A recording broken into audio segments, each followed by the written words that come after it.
baseada especialmente em Mateus, né? Capítulo 24, quando Jesus Cristo está respondendo algumas perguntas dos seus discípulos e ele acaba por profetizar sobre os eventos futuros. Estão me ouvindo direitinho? Certo. Então, só para relembrar a ordem dos eventos em Mateus 24, essa aí, do versículos 1 ao 3, a destruição do templo de Jesus, né? Que foi reconstruído por Herodes. Era uma coisa muito linda, muito maravilhosa, mas Jesus profetiza que será destruído, e foi destruído mais ou menos 40 anos depois que ele ressuscitou e voltou ao Pai. Versículos 4 ao 8, a gente vê o começo das dores de parto, ou o começo das dores, começo das sombras, como Marcos fala. Marcos chama de começo das sombras. Tá?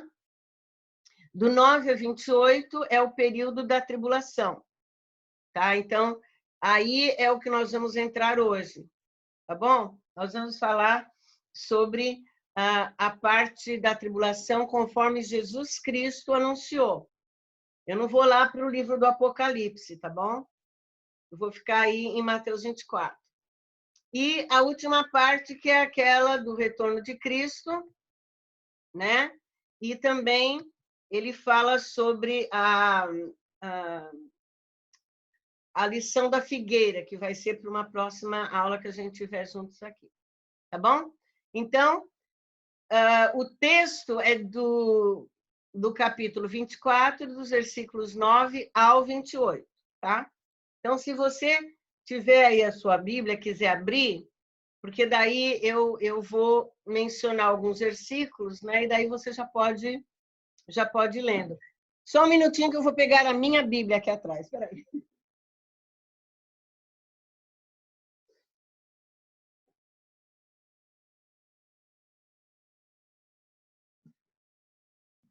Eu estava com a Bíblia em inglês aqui. Se eu precisar, ela já está aqui. Tá bom. Então, Mateus 24, tá? Todo mundo aí, né? Então, vamos lá. O Senhor Jesus começou, então, depois daquela profecia, ele começou uma segunda profecia, que eu chamo da segunda sessão da resposta de Cristo, porque aí ele começou a falar do período da tribulação. Jacó, só uma coisa, você está gravando? Tá legal. Então, o que ele está dizendo aqui nesse período, nesse texto de 9 a 28, é que o tempo da tribulação virá para Israel e para as nações. Tá? Então, isso aí nós já até falamos na aula passada, que a igreja não passará pela tribulação, a igreja que está preparada, né? A igreja séria, a noiva de Cristo.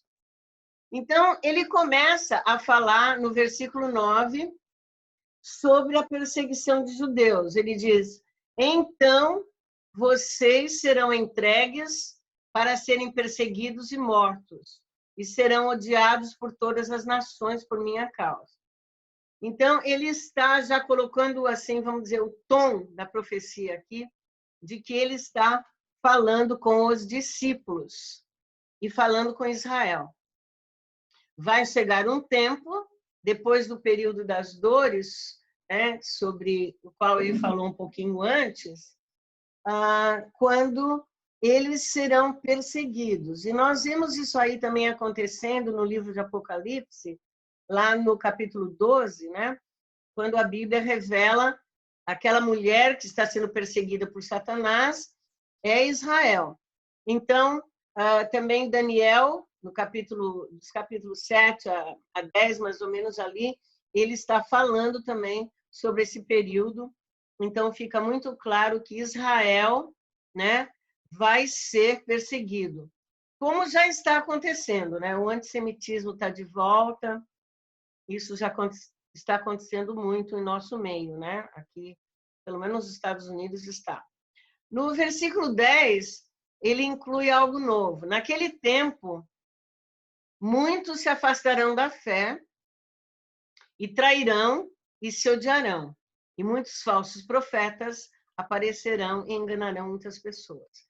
Então, ele está, na verdade, ele está falando sobre a tribulação, ele está falando sobre sinais fortes que já vão ocorrer dentro da tribulação, tá? Então, se nós achamos que há falsos profetas agora, né, que já estão aí se levantando, Paulo anunciou que nos últimos dias haveriam falsos profetas, falsos mestres e tal, mas imagine nesse tempo, vão haver falsos cristos, muita, desculpe, não é decepção, é engano. A tradução não foi clara aqui, é engano. Deception, em inglês, é engano. Então, vão haver vários profetas, entendeu? Que vão tentar chegar para realmente, até aqueles que ainda vão estar tentando crer, eles vão ser enganados. A Bíblia diz aqui que muitos se afastarão, né?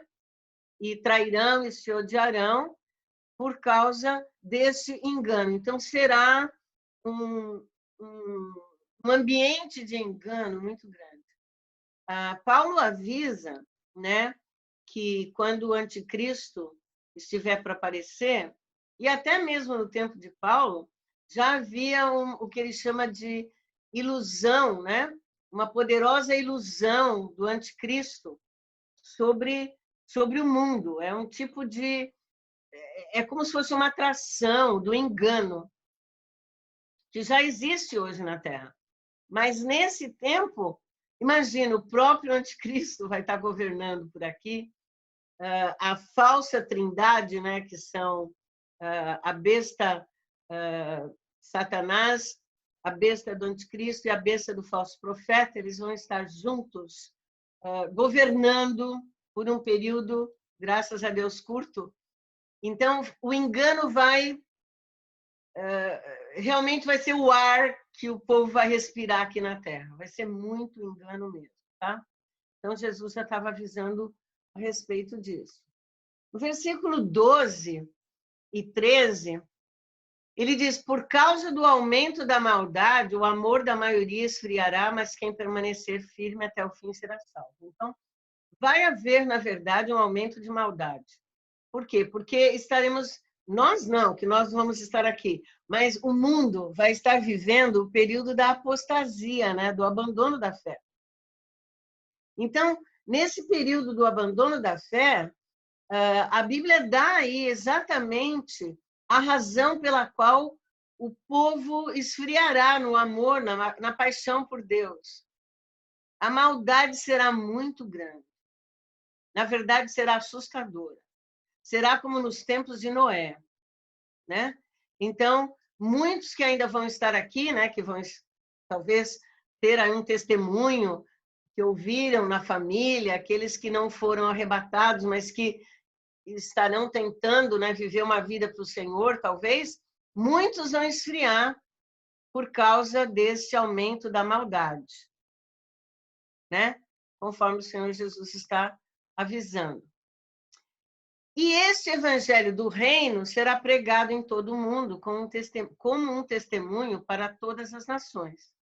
E então o fim chegará. Então, é preciso a gente entender bem o que está sendo dito aqui, porque tem pessoas, até mesmo eu fiz mestrado em missões aqui nos Estados Unidos, e o meu professor ensinava que o mundo inteiro vai ter que ouvir o evangelho antes de Jesus voltar. Está correto, mas não para o arrebatamento. Aqui Jesus explica que é antes do fim, tá? Ele está falando que o evangelho do reino será pregado em todo o mundo e então o fim chegará. Não é que ele voltará para buscar a sua igreja. Então, na verdade, nesse período, durante a tribulação, vai haver muita pregação. Tá? Eu não sei quem estava ouvindo a live que eu fiz agora há pouco, mas a Bíblia deixa clara que vai haver uma grande colheita. capítulo 7 do Apocalipse revela uma multidão cantando que a salvação pertence ao Senhor, e um dos anciãos que está ali pergunta a João: você sabe quem são esses? Ele diz: não. Ele diz: são os que foram salvos da tribulação, salvos pelo sangue do Cordeiro. E João não podia contar o número, era muito grande. Então, vai haver uma colheita, muitos vão aceitar o Senhor ainda, no período da tribulação, mas não será o fim ainda.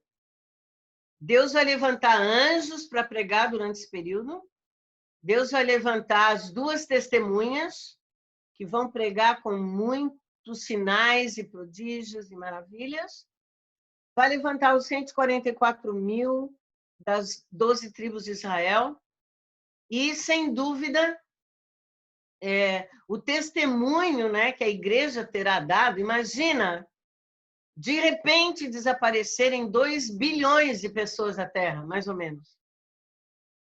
E também os que vão ser ressuscitados. Eu não sei, não tenho certeza, mas imagina se os sepulcros se abrirem mesmo, como aconteceu quando Jesus Cristo morreu na cruz. A Bíblia diz que os sepulcros se abriram e algumas pessoas ressuscitaram. Então, vai haver um grande testemunho na Terra. A Terra vai ser balançada e talvez filhos de crentes que hoje estão afastados, pessoas que ouviram o Evangelho e deixaram a igreja, eles vão saber: Jesus voltou mesmo e eu fiquei. Então, eles vão começar a buscar Deus, né? Porque eles vão saber da verdade. Então, a pregação do Evangelho a todas as nações será nesse período e também no reino, porque o fim só vai ocorrer depois do reino de Cristo de 1000 anos. Tá bom? Versículo 15. Vocês vão anotando aí as suas perguntas, tá? Porque pode ser que tenha perguntas.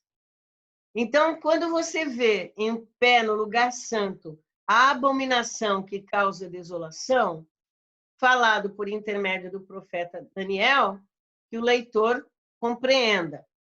Então, ele está aqui se referindo, ele usa a palavra abominação que causa desolação.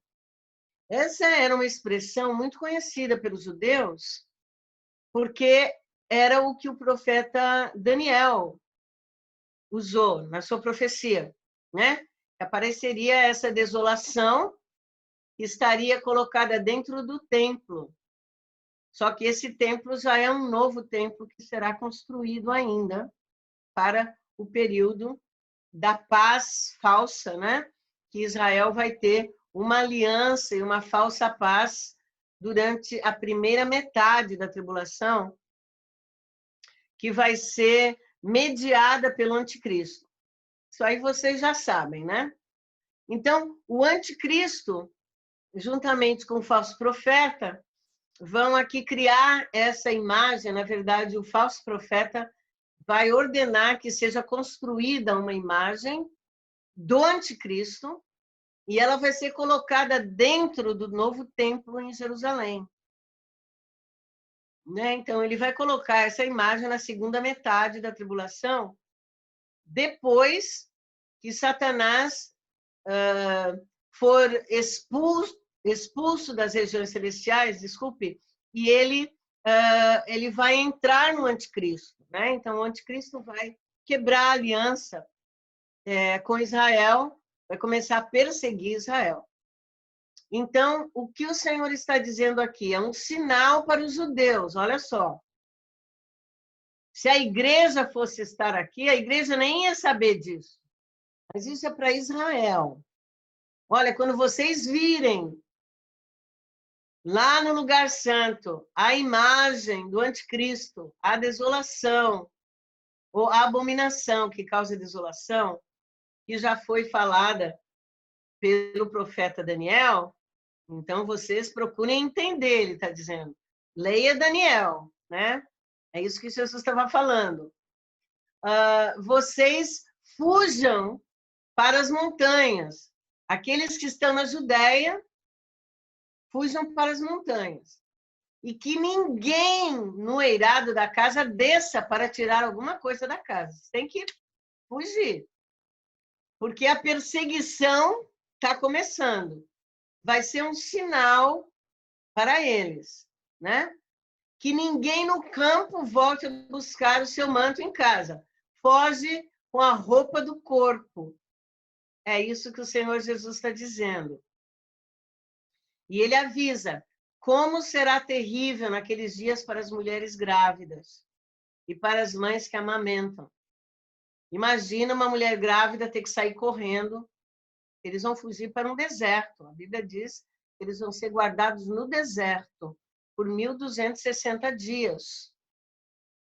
E a tradução aqui está reza, mas seria ore para que a tua fuga... Desculpe, eu não tive tempo de corrigir a tradução. Ore para que a tua fuga não se realize no inverno nem no sábado. Tá? Por quê? Porque quem que vai querer sair correndo somente com a roupa do corpo no inverno? O inverno em Israel é rigorosíssimo. Tá? Então, o Senhor está dizendo aqui que eles vão fugir, né? Durante esse período, e que é para eles orarem para que não seja no inverno nem no sábado. Por quê? Porque no sábado está todo mundo celebrando o Shabat. Então, essas instruções, queridos, são muito claras de que Deus está falando aqui, Jesus estava falando com Israel. A igreja não celebra o Shabat, né? A igreja não celebra o sábado. Então, com aquela que começa na sexta-feira à noite, tem todo aquele ritual. Então, ele está pedindo, orem para que isso não aconteça nesses dias, porque, primeiro, o inverno vai ser complicado para fugir. Segundo, vocês vão estar retirados, orando, né? Eu estive uma vez em Israel e eu estava num hotel, depois que o grupo já tinha retornado aos Estados Unidos, e eu fiquei sozinha num quarto de hotel, e era sábado, né? Na sexta-feira à noite, essa família mudou para o quarto do lado, porque eles não cozinham, eles não podem fazer nada. Então, os hotéis em Israel ficam lotados pelos judeus, porque eles não cozinham, e quem cozinha nos hotéis são os árabes. Então, essa família ficou de sábado às 6 da tarde, acho que até meia-noite, cantando e orando. Depois eles começaram de manhã às 6 da manhã e foram até às 6 da tarde. Eu estava lá para escrever um livro, eu não conseguia, por causa... Era a música o dia inteirinho. Então, é assim que os judeus celebram, entenderam? O seu Shabat. Então, o Senhor Jesus está dizendo, ore para que a sua fuga não aconteça nesses dias. Então, eu não sei, eu não vou afirmar isso, tá? Mas eu tenho a impressão que Jesus não vai voltar... Jesus não, que essa perseguição não vai começar no inverno, porque eu creio que Jesus iria dar uma proteção ao seu povo aqui, né? Mas ele está dizendo que nós devemos orar por isso, ou os judeus devem orar. E aí ele explica por quê. Pois haverá, então, grande aflição, inigualável desde o princípio do mundo até agora, e nunca mais será igualado, né? Acho que o texto na Bíblia fala um pouco diferente, mas está dizendo que isso tudo vai acontecer por causa da perseguição, da fúria iniciada pelo Satanás. Por quê? Vai haver uma guerra nas regiões celestiais, Apocalipse 12 explica, entre o arcanjo Miguel e os seus anjos, e Satanás e os seus anjos. E Satanás será expulso das regiões celestiais, onde ele está agora, né? Onde ele atua, eu chamo da sua base de trabalho, né? aí ele vai ser expulso com seus demônios para a terra. E a Bíblia diz que ele vai vir com tal fúria e que ele, então, vai começar a perseguir os judeus e tudo aquilo que se chama pelo nome de Deus. Paulo fala em 2 Tessalonicenses 2. Então, vai haver uma perseguição do próprio diabo, tá? Através do anticristo, porque ele vai tomá-lo, ele vai possuí-lo, e daí em diante, então, os judeus terão que fugir. Eles não vão conseguir se manter diante de tamanha fúria. Além do que, o diabo agora perdeu a sua moradia, né? Foi expulso, foi despejado para a terra. Isso quer dizer que os seres humanos vão dividir a terra com o diabo e seus demônios. Isso é uma coisa muito triste. Eu falo sobre isso no meu outro livro, A Próxima Jogada, porque eu não quero gastar muito tempo agora falando sobre isso, mas a terra foi dada aos homens por Deus.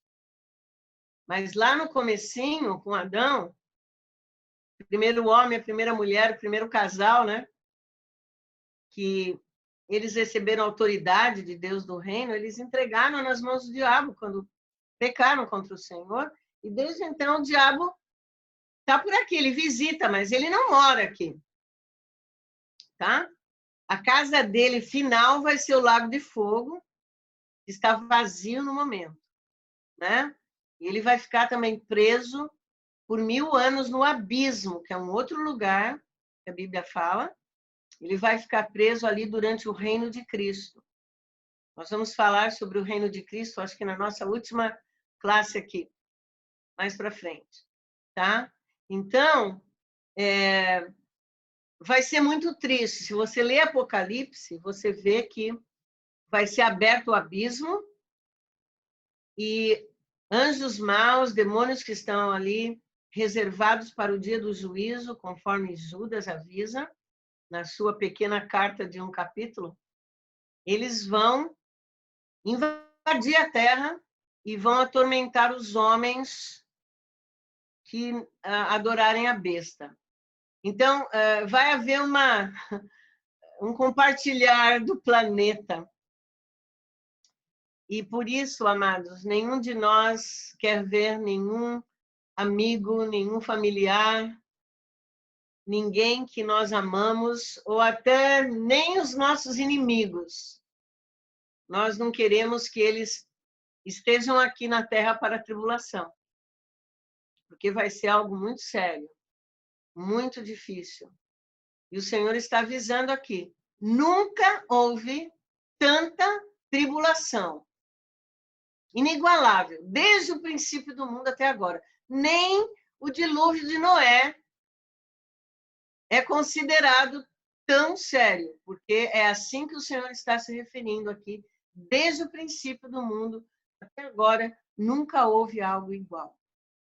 Será um tempo da disciplina de Deus sobre Israel, será o tempo da perseguição do anticristo contra Israel e os santos, se estiverem se convertendo, e será o tempo da ira de Deus se manifestar contra os ímpios. Tá? Por isso, a igreja não pode estar aqui, gente. O Senhor Jesus já conquistou a nossa salvação pela graça. Versículo 22, olha só o que ele diz. Se esses dias não tivessem sido encurtados, ninguém sobreviveria. Mas, para bem dos eleitos, esses dias serão encurtados. Nessa altura, se alguém vos disser, olhem, aqui está o Messias, ou ali está ele, não acreditem, pois aparecerão falsos messias e falsos profetas, e farão grandes sinais e prodígios para enganar, se possível, até os eleitos. Vede, eu vou-lo disse antes do tempo. Então, deixe-me explicar-lhes algumas coisas aqui. ele está dizendo, primeiramente, que os dias serão abreviados. Não dá para saber exatamente se ele está dizendo que o período de 7 anos vai ser encurtado, especialmente a segunda metade, né, que vai ser muito intensa, ou se algo vai acontecer durante esse período, porque quando a gente lê Daniel e João do Apocalipse, a gente vê uma continha certinha de dias ali. 3 anos e meio, 1.260 dias. Então, não dá para deixar dúvida. São 2 metades do período da tribulação, né? Mas aqui ele está dizendo que para o bem dos eleitos os dias serão encurtados. Agora, como entender isso? Há 2 possibilidades. A primeira, que o Senhor vai realmente, por causa da sua bondade e da sua misericórdia, encurtar o tempo. Ele pode, né? Fazer o que ele quiser. Mas também tem um detalhe. Quando as trombetas começam a ser tocadas, as 7 trombetas do juízo de Deus, elas ferem o sol, a lua e as estrelas, e os dias da terra começam a ser 1/3 mais curtos. Então, pode ser, isso está lá em Apocalipse, pode ser que esta seja a explicação aqui para o fato de que os dias serão encurtados, né? Como não há uma explicação tão clara em nenhum outro lugar, eu creio que essa pode ser uma boa decisão aí. Agora, ele está dizendo também que vão aparecer falsos messias. Vai aparecer muita gente dizendo, olha, estou aqui para salvá-los. Falsos profetas e falsos milagres para enganar até os eleitos. Então, deixa eu falar para vocês aqui algo importante. Os eleitos aqui, a que o Senhor Jesus se refere, é Israel. No Antigo Testamento, há vários versículos, inclusive eu não sei quem de vocês tem o meu livro Apocalipse decodificado aí, mas depois vocês podem até procurar, porque agora eu não tenho tempo aqui, né, de assim mostrar todos os versículos para vocês, mas naquele livro, na página 20, eu tenho todas as referências bíblicas do Antigo e do Novo Testamento, tá? Aonde a Bíblia explica que o Senhor chama Israel de o eleito, ou os eleitos. E também, algumas vezes, é traduzida como o remanescente de Israel, né? Eu posso passar para vocês agora alguns versículos aqui. Por exemplo, Romanos 9, 11, Romanos 11, 7 e 28, 2 Timóteo 2, 10, 1 Pedro 1, 11,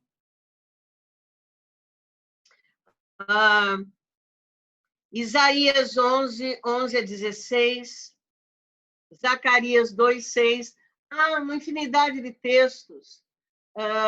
Quando o judeu escutava isso aí, quando aqueles discípulos escutaram o que ele estava dizendo, eles já entenderam.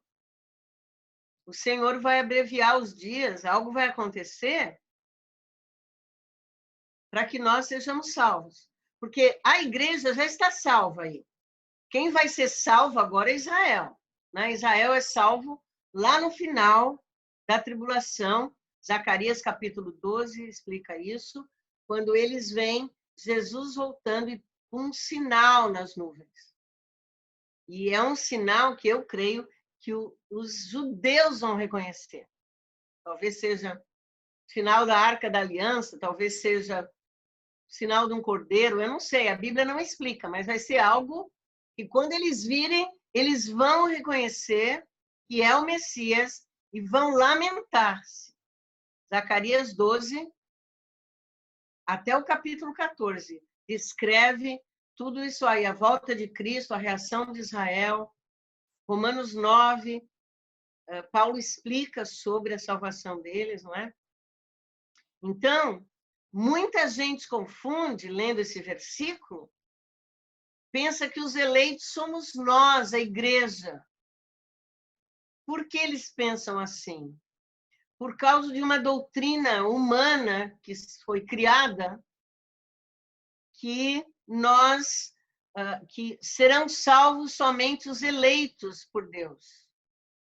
Tem um nome aí na Igreja Presbiteriana e outras igrejas ensinam essa doutrina de que as pessoas não têm opção, elas já foram eleitas antes da fundação do mundo para serem salvas, né?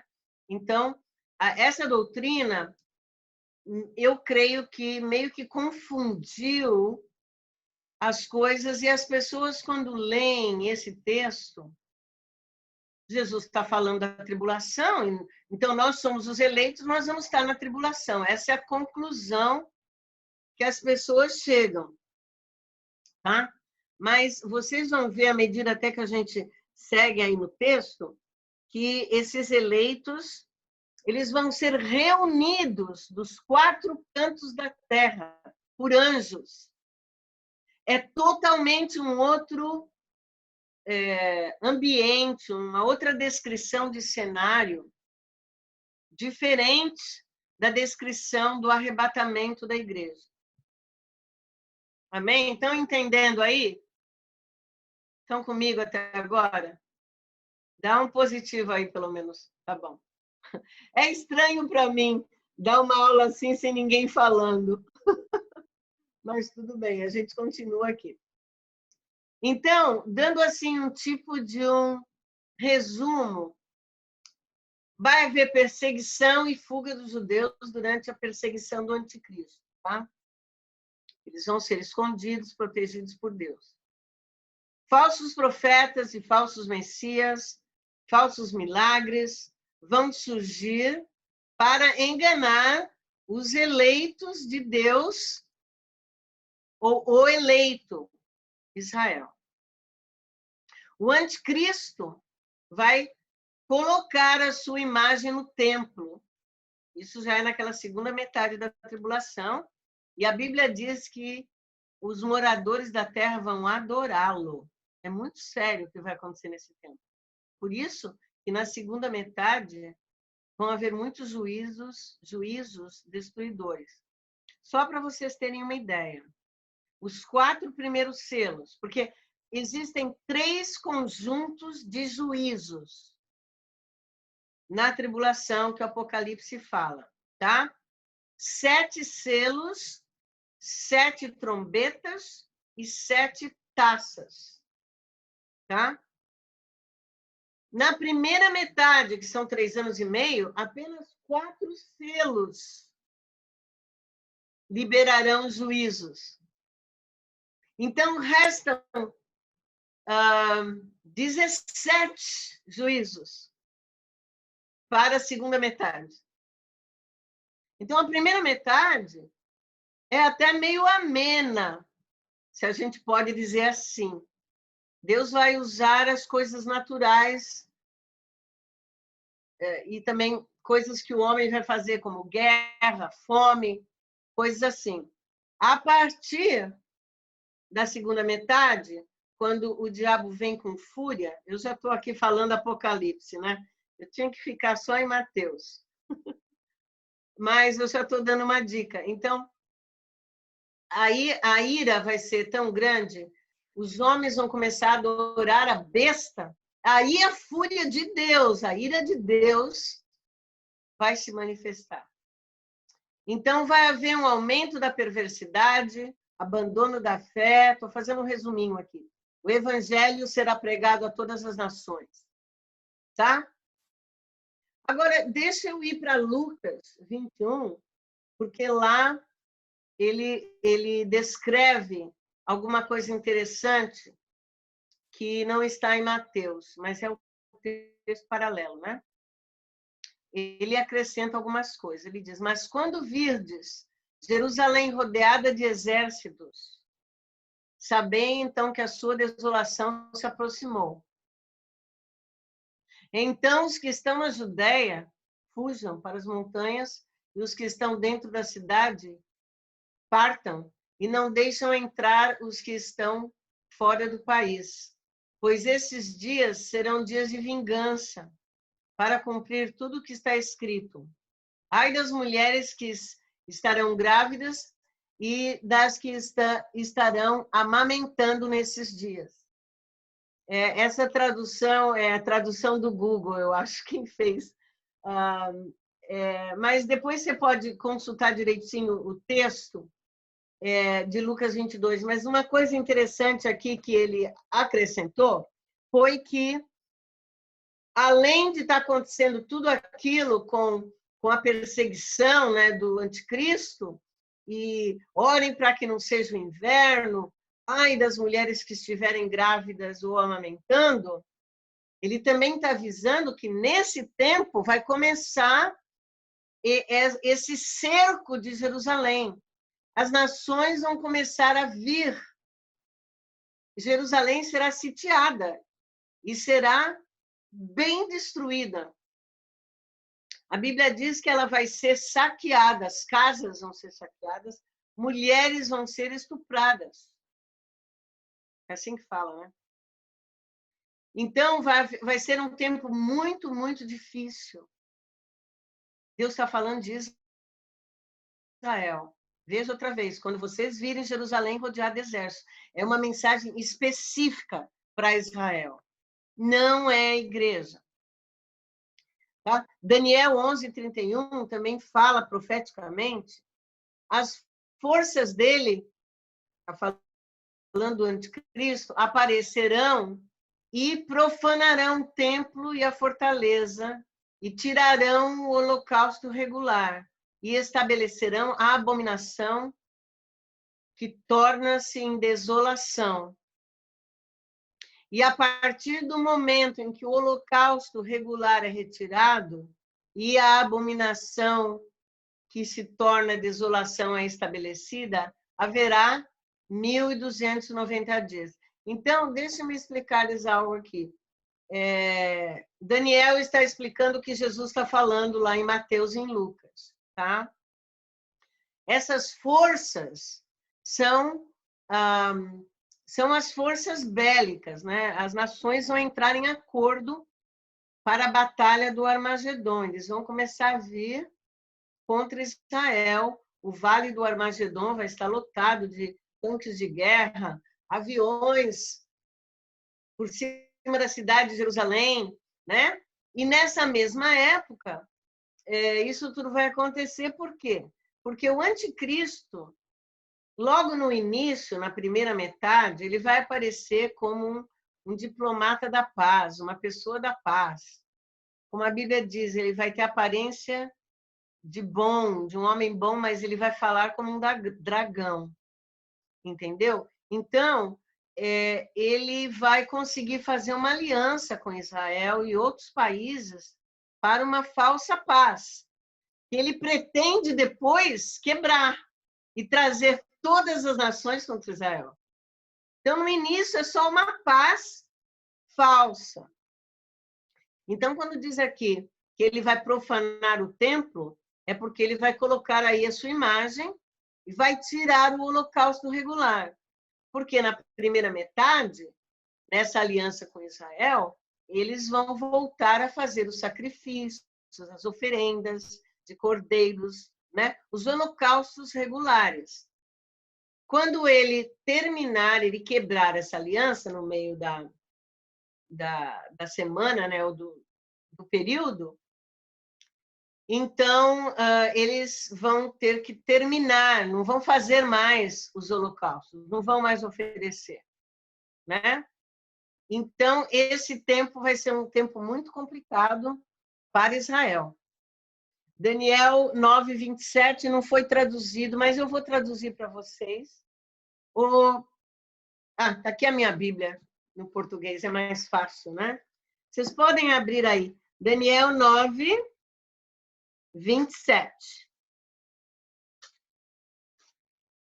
Diz assim, ó. Ele fará firme aliança com muitos por uma semana, na metade da semana fará cessar o sacrifício e a oferta de manjares, que é o que eu estava falando. Sobre a asa das abominações virá o assolador, até que a destruição que está determinada se derrame sobre ele. Então, quando isso começar a acontecer, ele vai assolar a terra de Israel. Tá? Por isso, eles vão ter que fugir de lá. Muitos vão se salvar porque o Senhor vai protegê-los, tá? Mas a Bíblia diz nessa profecia, no finalzinho do versículo 27, que já existe um decreto de Deus de que ele vai ser destruído. Mas isso só vai acontecer lá no finalzinho da tribulação, que eu acho que deve ser na taxa de número 5 ou 6, que o seu trono vai ser destruído, tá? Já bem no final da tribulação. Então, o reino dele vai ser curto, mas ele vai fazer bastante estrago, infelizmente, tá? Então, só para fazer aqui um tipo de resuminho, né, do que a gente está falando, esse quadro aí, que é um quadro, o mapa da tribulação, eu queria mostrar para vocês. Inicialmente, você vê aqui logo no começo que está escrito ali a era da igreja, né? Então, é a era que nós estamos, embaixo daquela parte azul ali, daquela cortina azul ali, é a era da igreja, é a era da graça, é onde nós estamos vivendo agora. E abaixo é também o tempo das dores. Então, há muita coisa acontecendo, muitos sinais das dores. Entre a tribulação e a idade da igreja, né? A era da igreja, vocês veem aí que está havendo essa subida, que é o arrebatamento dos salvos. Ou seja, dos que estão mortos em Cristo e dos que serão transformados nessa época, né? E serão arrebatados. Aí já se inicia, nós somos retirados e se inicia um período de 7 anos dos julgamentos da tribulação. Ninguém engane vocês, porque é um período de juízo. E a Bíblia diz que nós não passaremos por juízo. Nós passamos da morte para a vida. Não há nenhuma condenação para os que estão em Cristo. Tá? Então, vocês veem que há uma divisão aí no meio, né? 3 anos e meio, a primeira metade, 3 anos e meio, a segunda metade. Então, durante esse tempo, vão haver os selos, as trombetas e as taças da ira de Deus. E no finalzinho, tem lá a batalha do Armagedon. E é para esta batalha que Jesus regressa. Ele retorna em glória e ele retorna conosco. A Bíblia diz que ele vem com os exércitos dos céus e nós faremos parte dos exércitos do céu. Ele diz lá que estaremos vestidos de linho fino e branco, e sempre que Apocalipse fala disso, se refere aos salvos, né? Então, nós vamos voltar para essa batalha. Paulo diz em 2 de Tessalonicenses que o Senhor Jesus vai derrotar o anticristo e os seus exércitos com o sopro da sua boca. Vai ser bem rápido, vai ser só um soprinho. Amém? E aí vai ser um tempo que vai haver uma restauração da terra para o reino, vai haver o julgamento das nações pela igreja e o julgamento de Israel pelos 12 apóstolos, tá? E aí o reino vai ser estabelecido em sua forma completa. Então, mais ou menos, de uma forma geral, para vocês terem uma ideia. No meu livro, eu apresento essa ordem geral dos eventos futuros, que tem um pouco mais de detalhe, né? Onde vocês podem ver os selos, as trombetas e as taças acontecendo. Mas nós não vamos agora aqui entrar nesses detalhes, tá? Mas eu queria, para terminar a nossa classe, já estamos quase chegando ao final, eu queria falar sobre o arrebatamento da igreja um pouquinho mais assim de perto com vocês, porque 1 Tessalonicenses 4, 16, 17 não deixa dúvidas, né? Ou a gente crê que Paulo escreveu isso inspirado pelo Espírito, ou a gente arranca o Tessalonicenses da Bíblia. Não tem outra opção. Porque é uma descrição muito forte, que também combina com a descrição de 1 Coríntios 15, quando ele explica a ordem dos acontecimentos. Porque o próprio Senhor descerá do céu com uma ordem estrondosa, com voz de arcanjo e com o som da trombeta de Deus. E os mortos em Cristo ressuscitarão primeiro. Depois disso, nós, que ainda estivermos vivos, seremos arrebatados juntamente com eles, nas nuvens, para encontrar o Senhor nos ares. E assim estaremos para sempre com o Senhor. Então, no meu livro eu também tenho esse quadro, que essas são as coisas que vão acontecer com a igreja. Então, na primeira parte ali, você pode ver que é o que 1 Tessalonicenses fala. Soa-se a trombeta, né, no céu, Cristo desce, mas não até a terra. Os ressuscitados são ressuscitados primeiro, depois, mas bem perto, aí, no abrir e fechar de olhos, né, os que estiverem vivos são arrebatados. 1 Coríntios 15, 51 a 52, explica que no arrebatamento, no rapto, né, como a gente chama também, aqueles que estiverem aqui na Terra vão ter os seus corpos transformados. Os que serão ressuscitados já receberão novos corpos também quando ressuscitarem. Então, quando nós vamos estar com o Senhor, nós já vamos estar usufruindo da vida eterna em novos corpos eternos, transformados. É fantástico. Esse texto de 1 Coríntios 15 é lindo. Depois vocês podem estudar com mais detalhes. Os 7 anos que a gente tiver no céu, desculpe que esse quadro está em inglês, mas se você tem o livro aí, você pode ver na página 21, né? Então, durante os 7 anos da Igreja no Céu, nós vamos participar do trono do julgamento de Cristo, ou tribunal de Cristo, também chamado de Bema. Tem vários versículos que falam sobre isso, especialmente 2 de Coríntios 5:10, João 5:24, 1 de Coríntios 3, de 10 a 15.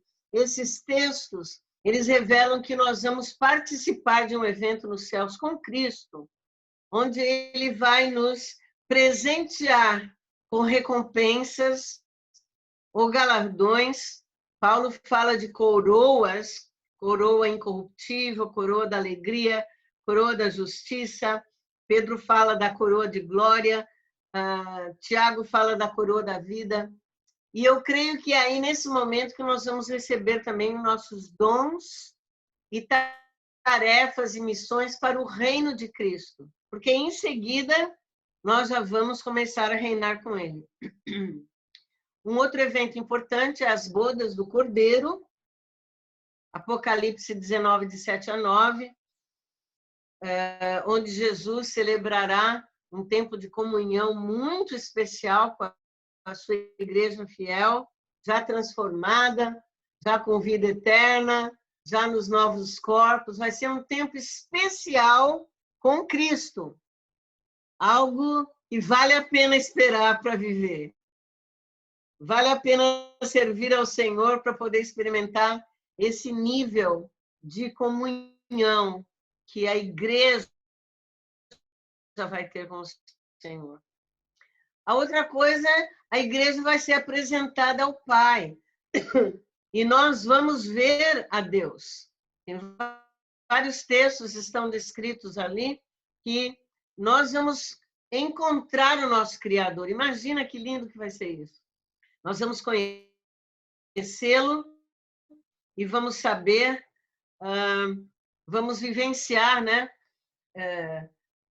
a presença do Pai. Vai ser uma coisa tremenda. E vamos ter um tempo de preparação para retornar à Terra, para essa batalha e também para os julgamentos que vamos fazer e para o reinado.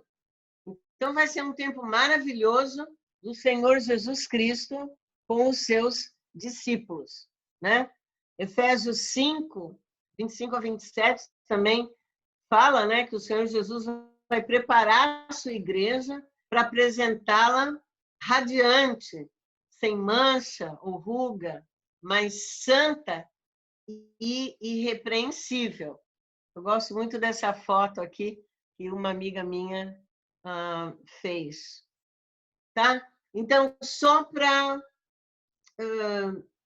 resumir, porque eu creio que nós devemos parar, né? E se houver perguntas, comentários, eu só quero dizer isso, que esse é um tempo especial que estamos vivendo na Terra e devemos trabalhar, falar de Cristo, pregar o Evangelho do Reino, porque nós não queremos que ninguém que nós conhecemos, ou, como eu disse, até mesmo os nossos inimigos, participe daquilo que vai chegar. Nessa profecia de Mateus, Jesus não fala muito sobre o que vai acontecer com Satanás, com o anticristo, ele só fala de forma geral que vão ser destruídos. O Apocalipse, sim. Aí ele explica em detalhes, né, o que vai acontecer com eles. Então, eu fiz a minha apresentação, espero que tenha sido clara. Vou passar agora, acho que para a pastora, né, Rutiane, e para o Jacó. Vamos ver se alguém tem algum comentário ou alguma pergunta.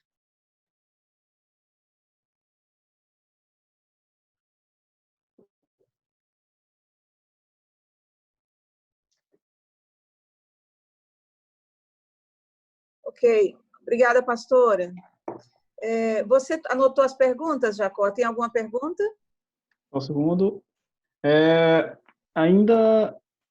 Agora que a gente iria abrir para que pudesse ser enviadas as perguntas. Certo. Tá bom? Ok. Então Vamos fazer a pergunta para a pastora. A gente tem quanto tempo? Quantos minutos? 20 minutinhos. 20 minutos.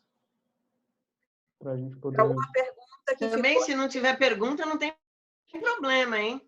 Mas se tiver sobre esta parte, eu quero esclarecer, né? Para não ficar nenhuma dúvida. Ou algum comentário, pastora, você pode querer comentar também, os outros pastores que estão aí ouvindo, né? Não sei se tem algum outro pastor. Não vi os nomes de todos que chegaram aí hoje. Pastor Fernando, Carlos Kene... o Carlos Kene está aí também? Legal. Então, líderes de célula, talvez alguns de vocês, né, tenham aí algumas perguntas, podem ficar à vontade. Se não souber, eu respondo semana que vem. Pastora, a única coisa que eu gosto de comentar toda vez que você fala sobre essas coisas é que nós precisamos ter nosso foco no reino. Uhum. Nós, como igreja, nós trabalhamos, né? Mas nós precisamos compreender que já estamos vivendo o reino, não na sua plenitude, mas o reino já está estabelecido. E que é um reino que não pode ser destruído. Uhum. Porque as pessoas, às vezes, eu estou falando só com líderes, né? Nossa turma é para liderança, desistem do reino porque as questões tão pequenas. e não entende que iniciou um caminho que tem uma abrangência absurda. E por causa de coisinhas dessa terra que nós não temos mais nada a ver com ela no sentido de compromisso, nós já estamos agora prestando conta para Cristo, servindo Cristo, e isso vai a cada dia se aproximando desse dia. Essas coisinhas têm sido motivo de embaraço e não deve ser. Então, todo o nosso ensinamento é levar o crente a ter o foco lá no reino. Embora ele não esteja ainda estabelecido, mas essa esperança do que você explicou aí deve ser colocada no coração de todos.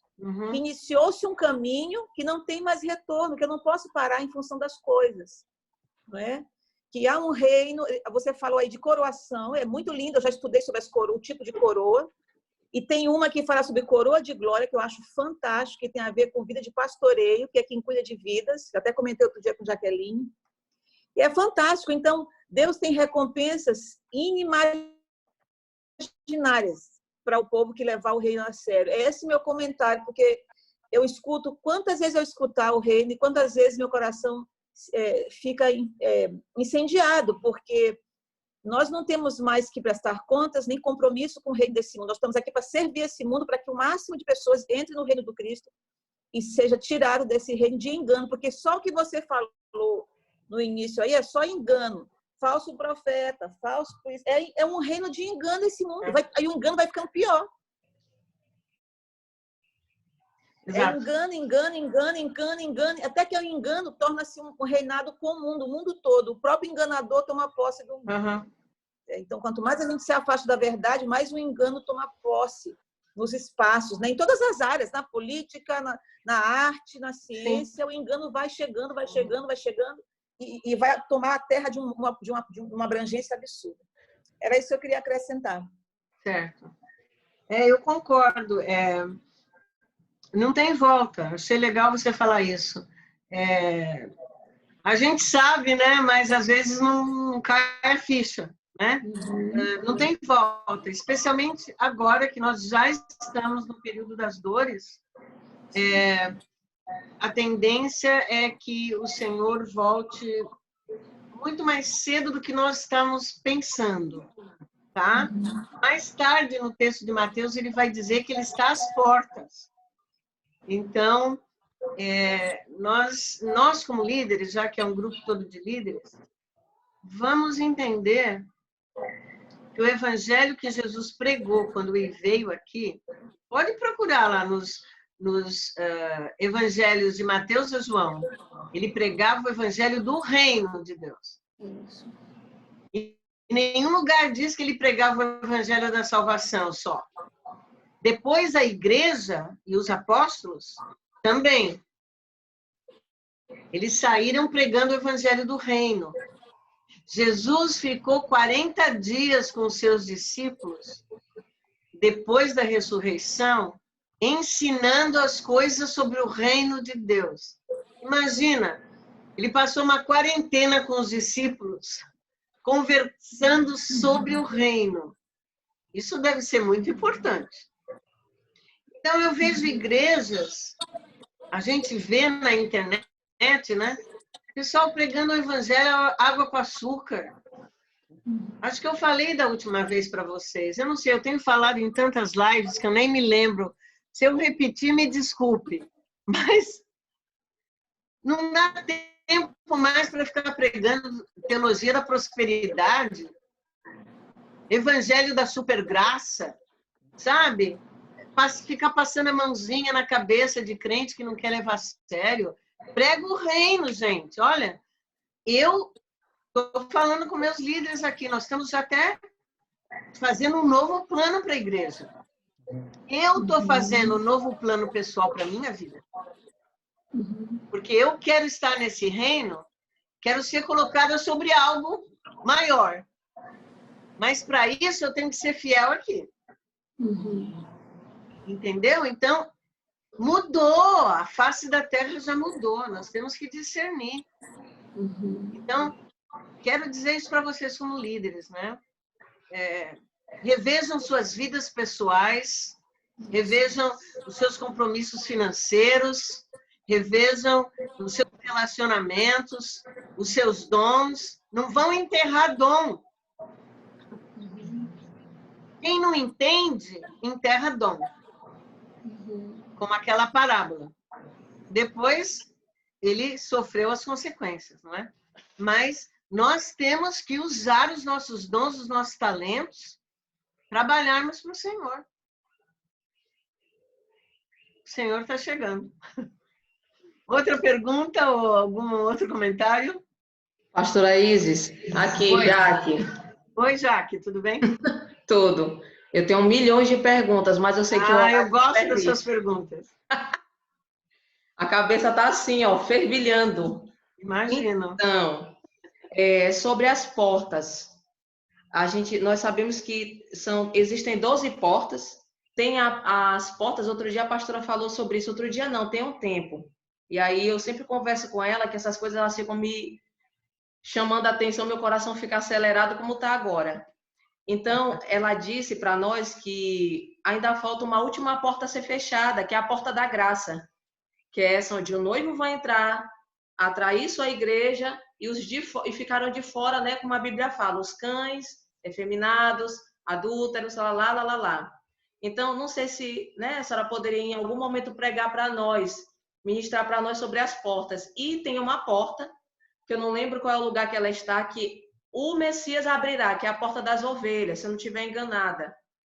Também eu gostaria de esclarecimento sobre essas portas. Uma outra coisa é aqui em Mateus 24, versículo 28, quando fala, aliás, no 27 que fala assim, porque assim como o relâmpago sai do Oriente e se mostra no Ocidente, Jesus, né, com seus extremos, assim também será a vinda do Filho do Homem, pois onde estiver o cadáver, ali se ajuntarão as águias. Outra questão. Ai, Jesus, me salva. Essa aí, Jaque, deixa eu te falar. Essa aí eu vou tratar na próxima classe. Porque já está lá no texto mais para frente, né? Mas está falando da vinda de Cristo, que vai ser visível. Mas que o arrebatamento não é visível para o mundo. Não, mas essa vai ser visível e ele vai usar uma figura de linguagem para explicar. Mas se você não se importar, vamos deixar essa para a próxima classe? Não me importo tá não, bom? É porque está vindo as perguntas. Daí eu explico bem.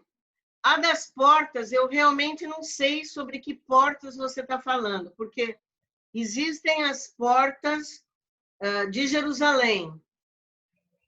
Existem as portas ou os portões da Nova Jerusalém. Isso, as 12 portas de pérola.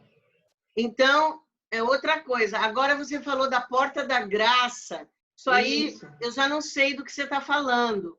Mas a pastora pregou, talvez ela possa responder essa pergunta. Porque talvez ela tenha falado mais da graça. Não, ela está fazendo o período da graça que nós estamos vivendo. Jaqueline está falando de uma época que nós conversamos sobre dispensação. Não tem nada, é outra coisa.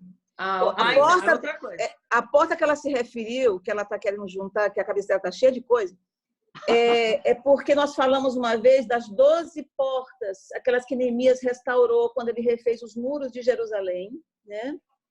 E aquela porta que está fechada, que nunca não há para abrir, quem vai passar por ela é o Messias quando voltar, alguma coisa assim que foi comentada.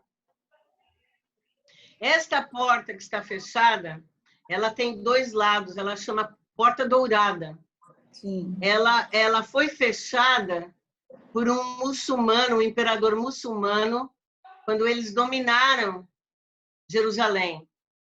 Então, eles souberam que havia essa profecia de que quando Jesus Cristo regressar, ele vai regressar no Monte das Oliveiras. E se você está aqui no Monte das Oliveiras, você olha, essa porta está ali na frente. Depois você pode até olhar no mapa. Então, essa porta, eles souberam dessa profecia, eles decidiram lacrar. Como se lacrar uma porta fosse impedir Jesus de entrar em Jerusalém. Não é? Então, essa é a situação dessa porta. Mas as portas da cidade de Jerusalém, como elas são hoje, muitas foram fechadas. eu não sei qual seria o interesse em estudá-las, eu não falo sobre esse ponto, né? Mas a Nova Jerusalém, sim, ela é descrita como tendo 12 portões com os nomes das 12 tribos de Israel. E é interessante porque a maior pérola que o ser humano já viu é do tamanho da mão, assim, do punho de uma pessoa. Uau. Só que essas portas vão ser enormes, vão ser quilômetros de tamanho. E vão ser de uma pérola só. Vai ser uma coisa quase indescritível, né? É maravilhosa essa cidade. Então, seria isso que eu tenho para dizer agora sobre essas portas. Algo mais? Alguma outra pergunta? Acho que o Eber quer perguntar algo ali, né? Opa! Você precisa ativar o seu microfone. Eu libero aqui. Certinho. Pronto. Agora pastora, tudo bom? Pastora, Tudo bem. eu tenho uma questão que já tenho pensado nos últimos dias acerca desse momento que a gente está vivendo da pandemia, em qual vai ser a tônica do discurso, da pregação da igreja nesse novo momento pós-pandemia, levando em consideração que muitos virão para Cristo de fato arrependidos, aqueles que conheceram a palavra e que agora virão arrependidos. Mas muitos virão por remorso, por achar que é o momento agora de ficarem tranquilos, né, debaixo de uma cobertura, mas sem uma genuína conversão. Isso, ao mesmo tempo, também me preocupa muito, porque eu acho que a gente vai ver as nossas igrejas lotadas de pessoas, agora, querendo apenas se sentirem tranquilas, né, para massagear o ego. Eu queria saber da senhora, na sua visão, qual deve ser a tônica hoje, como é que vai ser a nova tônica do discurso, da pregação, nesse momento agora? Certo, boa pergunta. Eu creio que é arrependimento. Inclusive, na tribulação, se você ler o livro do Apocalipse, você vai ver que 2 ou 3 vezes Deus menciona o seguinte, que mesmo com aqueles juízos terríveis, os homens não se arrependeram das suas obras. E a Bíblia até faz uma lista dos pecados. Pecados sexuais, roubos, assassinatos, idolatria, feitiçaria. Especialmente esses pecados estão alistados no livro do Apocalipse. Então, eu creio que Deus pode usar isso como uma isca para as pessoas irem para as igrejas. Amém. Vamos recebê-las. Mas é hora de pregar o evangelho puro mesmo. Arrepende-se e serão perdoados os seus pecados. Como também lembra no Pentecoste, quando estava Jerusalém todinha perseguindo os cristãos, tinham acabado de pedir a morte de Jesus, aí eles estão lá trancados, Atos 2, o Espírito Santo vem, eles vão para a rua, né? Pedro começa a pregar, é um outro paradigma, já é uma outra situação. O que ele prega? Arrependei-vos para serem cancelados os vossos pecados, para que venham tempos de refrigério sobre vocês. Ele estava se referindo ao reino. Então, eu creio que será um tempo que a igreja precisa aproveitar muito bem, primeiro para pregar o arrependimento. Por que essas coisas estão vindo sobre o planeta? Por que tem outras piores que vão vir? Arrependa-se para você estar no reino. Então, temos que pregar o arrependimento, o reino que vai vir, que temos que ser fiel no pouco agora, temos que ser justos, temos que buscar o reino e a sua justiça. Não é só o reino, é a justiça também.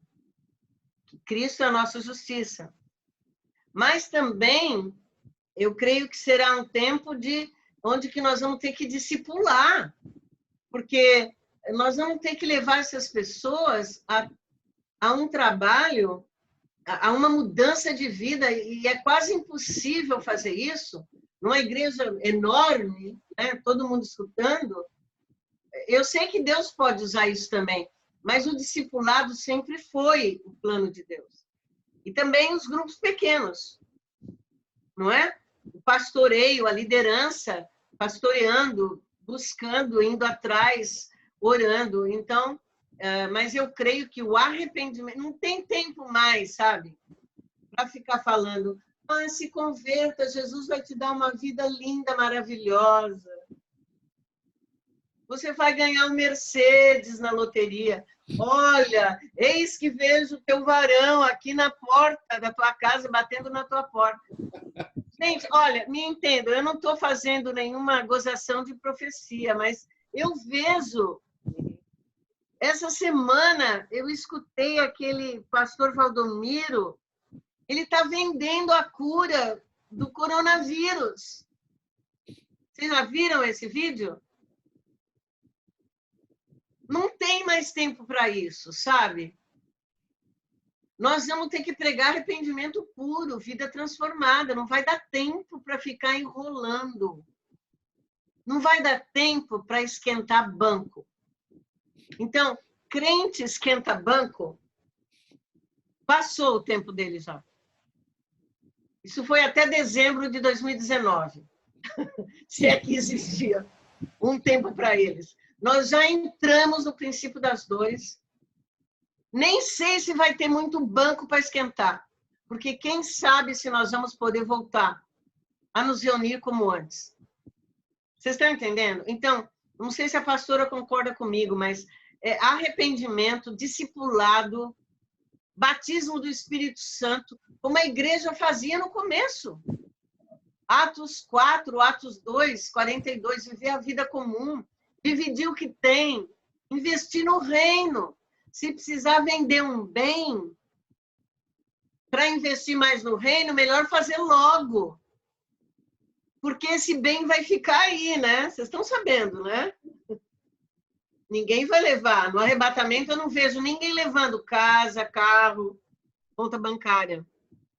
Então, como eu falei, eu mesma já estou revendo minhas posições em todas as áreas da minha vida. Porque eu quero chegar no reino e está muito bem lá. E o Senhor me disse, prega isso para a igreja. Porque eu também não quero, como pastora, chegar no reino e não encontrar as minhas ovelhas lá reinando. Onde estão? Estão ali lavando a louça. Tudo bem, estão no reino. Mas eu quero que eles sejam fiéis agora, porque a Bíblia diz, seja fiel agora e eu vou te colocar sobre 10 cidades.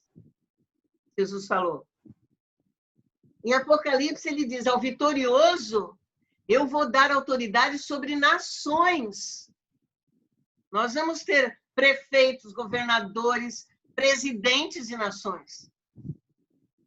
Então, eu não quero chegar lá e ficar engraxando o sapato na porta do templo de Jesus. Não.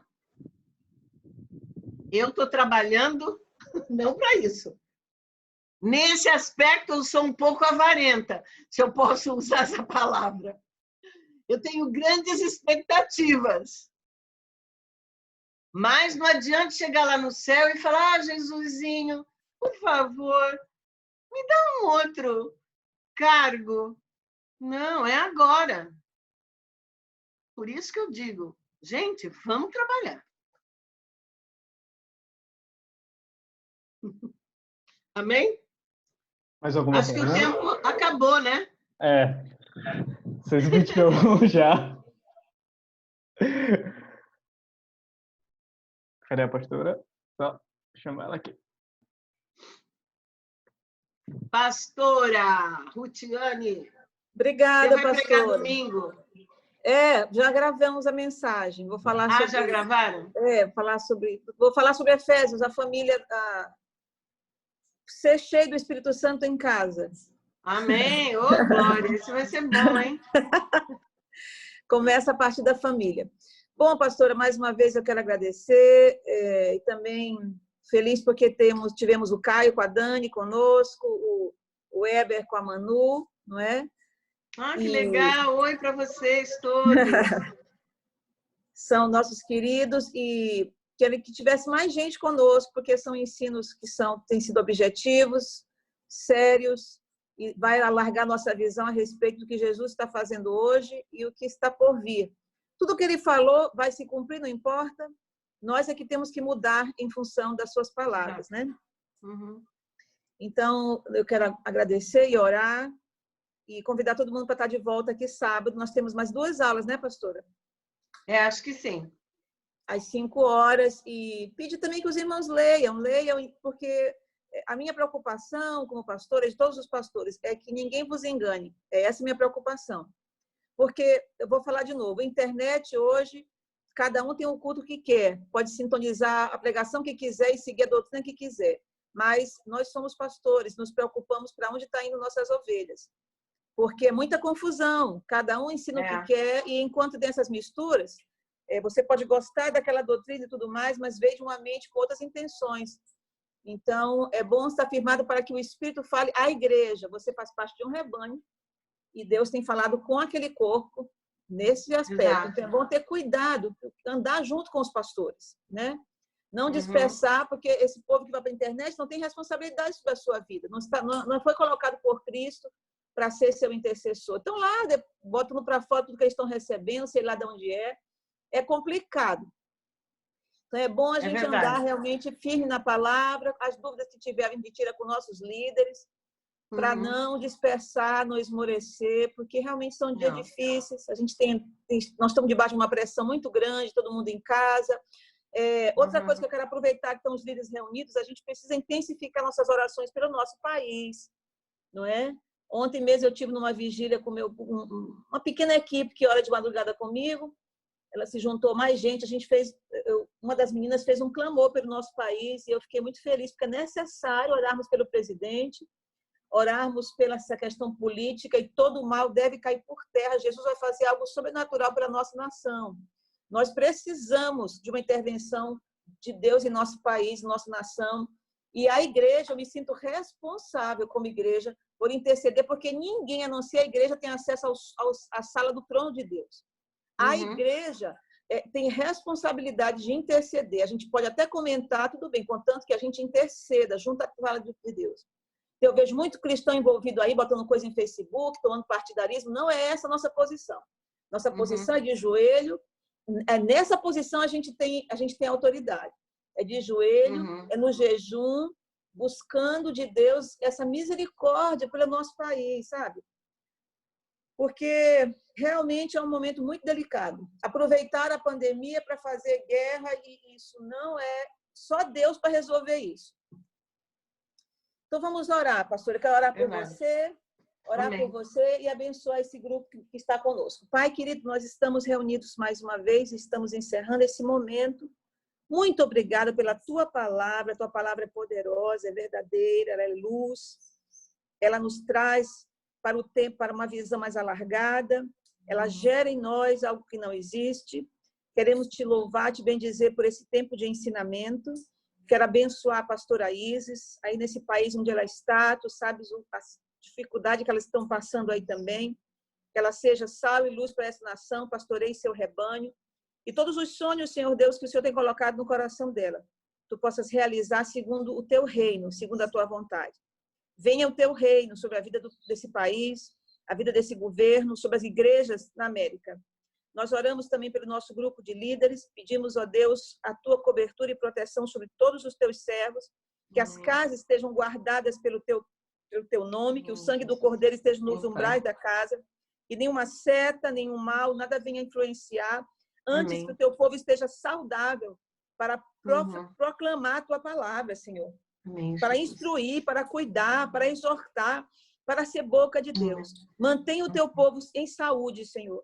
Nós oramos esse tempo. Também oramos, ó Deus bendito, pelo nosso governo do Brasil. pelo nosso presidente, toda a sua equipe. Senhor Deus, nós precisamos que o Senhor mentoreie ele, que o Senhor o cerque com gente sábia, que o Senhor envie anjos mesmo de alta hierarquia para pelejar pelo nosso país.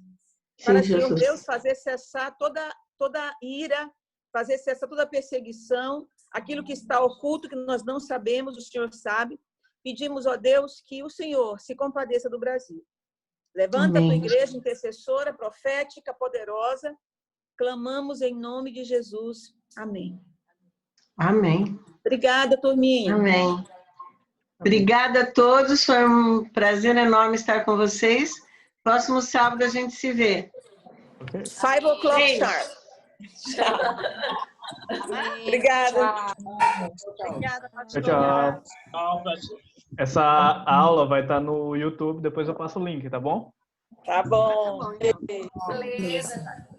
Tchau, tchau, gente. Até daqui a pouco no start. Até. Tchau. Tchau. Fique na paz. Amém.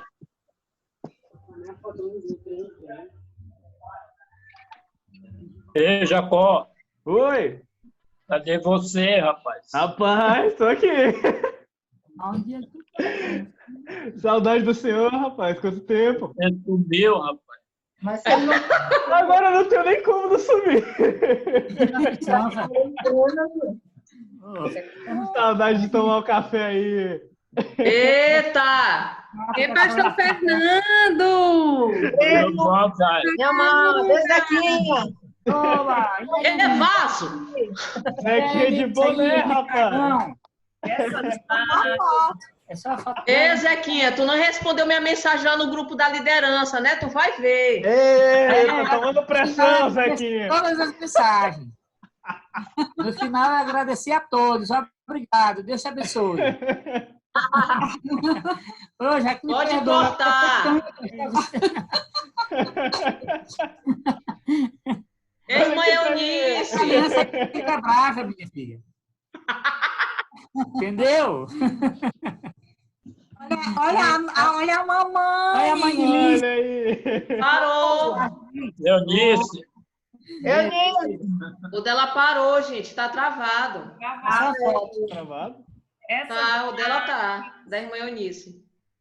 Essa Esse já... Tchau. Ei, Jacó. Oi. Como é que faz para fazer as perguntas, cara? Que o microfone estava fechado. Era só mandar no chat, que era onde tem um espaço aqui para você mandar mensagem. Ei, vocês estão vendo aí esse babado de discipulado? Eu quero ir para o céu. Eu quero ir para o céu. Pois é. Rapaz, eu acho que a nossa está preparada para receber esse pessoal que vinha de fora, que estão lá no Evangelho de Chocolate. Nós temos um evangelho genuíno para pregar para eles. Porque é o povo da minha igreja. Não é isso? Quem tem evangelho Nutella vai receber um evangelho picanha. Pastor Carlos. Eu quero receber minha coroa de glória. Eu quero reinar com Jesus. Eu quero é Deus. Quero passar pelas 12 portas de pérola. Eita! Eita, glória! Eita, é muito mistério. Ei, Zequinha, é sério. Eu já fui na Rua de Ouro, só pra tu sentir o drama. É? É. Ah, tá certo. Foi arrebatada? Quando eu tinha 7 anos de idade. Ah,